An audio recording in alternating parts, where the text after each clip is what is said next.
Ndugu wa Tanzania, nawakaribisha katika chaneli hii ya Tanzania Leo, chaneli ambayo tumeiunda ili kukuletea taarifa kemkem, taarifa ambazo hazina ubaguzi wowote na haziwezi zikanyamazishwa na serikali batili ya Tanzania inayoongozwa na Idi Amin Mama, ambaye amejichagua kinyume na katiba ya Tanzania na kinyume na wengi katika taifa hili la Tanzania.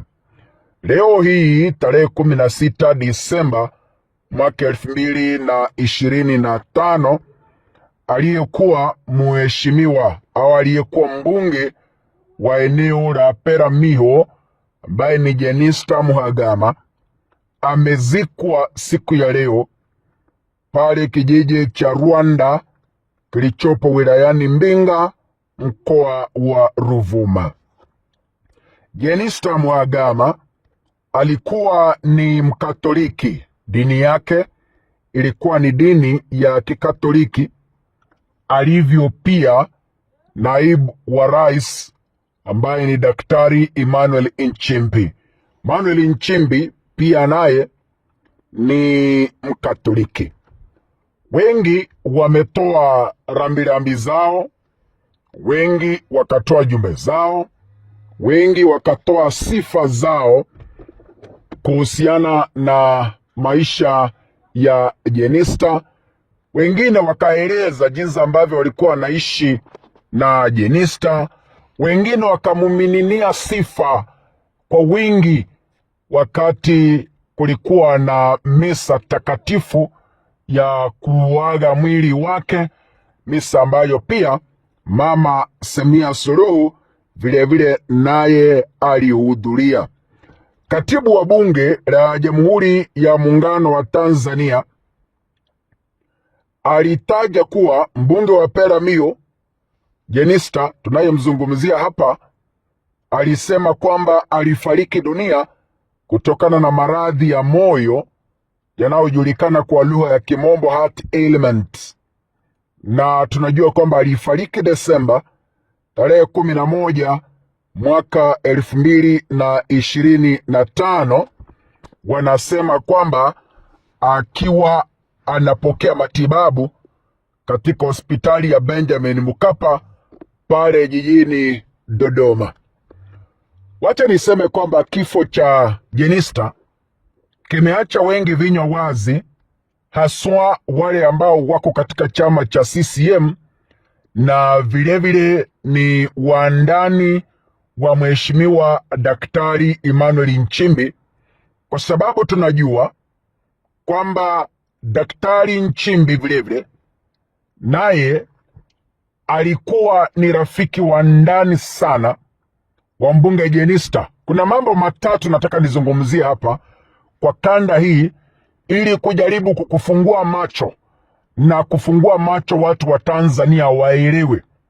Hizi ni habari za kutisha, habari za kuhuzunisha, na habari ambazo kila Mtanzania anafaa kuzijua ili atakapotokea wasiseme kwamba hakuna siku tuliambiwa maneno haya.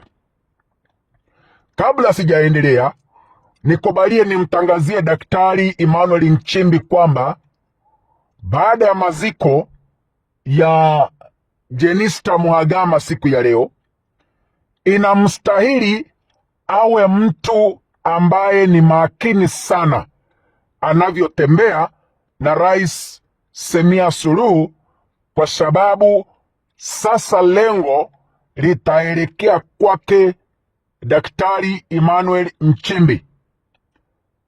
Ikumbuka kwamba kuna mambo ya kisiasa yanaendelea katika chama cha CCM. Samia Suluhu amewaendea hata wabunge wa chama chake.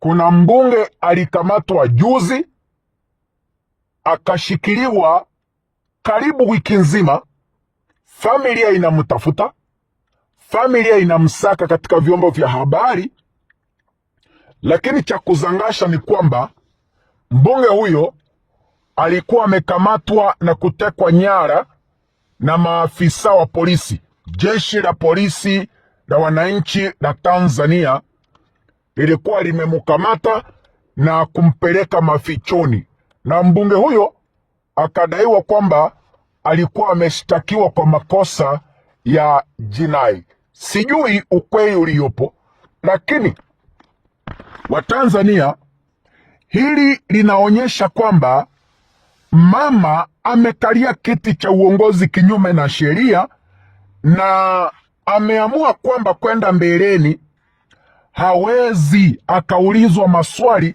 na hata wale kutoka chama chake. Kifo cha ghafla cha Jenista, mbunge wa CCM, pia kimeleta mtafaruku mkubwa katika serikali ya Samia Suluhu, wengi wakitaja kifo hichi kama njama ya wachache walioko mahali fulani ili kujaribu kukata mbawa za Daktari Nchimbi, kwa sababu pia yeye anajipanga ili kuwania urais katika miaka ijayo, na mnajua kwamba Samia hataki upingamizi kutoka kwa mtu yeyote. Jenista alikuwa ni mwanasiasa ambaye alikuwa anashirikiana sana na Daktari Nchimbi. Siasa za Tanzania zimekuwa za hali hatari. Niliwaeleza katika kanda iliyopita kwamba mama ameanza kuuza rasilimali za Watanzania, akishuku kwamba wewe una taarifa yoyote kuhusiana na mambo kama haya ya kisiri.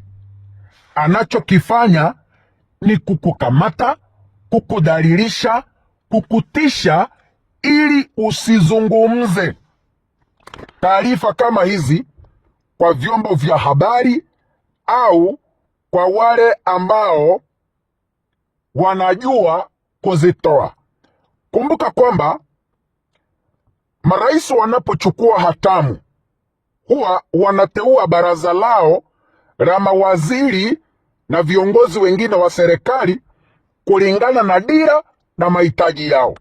Samia Suluhu akishuku kwamba wewe hauna mahitaji yake rohoni mwako, basi aidha unauliwa, unakamatwa, unatishiwa au unawekwa baridi katika mipango ya kiserikali. Ni muhimu kuangalia nafasi za wale ambao tayari wameteuliwa katika serikali. Marafiki wa Nchimbi walitengwa, walioteuliwa ni mabinti wa Samia Suluhu, wakapewa nyadhifa katika mawaziri. Wale walio wandani wa Nchimbi wakawekwa katika baridi. Na kwa sasa vile tunasema, Nchimbi amepoteza ushawishi au nafasi katika serikali tangu mama Samia Suluhu alipoingia mamlakani. Kwa hivyo hizi ni siri za ndani, na sidhani kwamba kuna vyombo vya habari Tanzania ambavyo vinaweza kukueleza taarifa hizi, lakini sisi tumeamua lazima tukueleze taarifa hizi ili uzielewe kwa ndani. Ukishazielewa basi zitakusaidia kufanya uamuzi wako wa kisiasa. Nirudie tena, Daktari Nchimbi, kaeni macho, unakujiwa. Asanteni sana.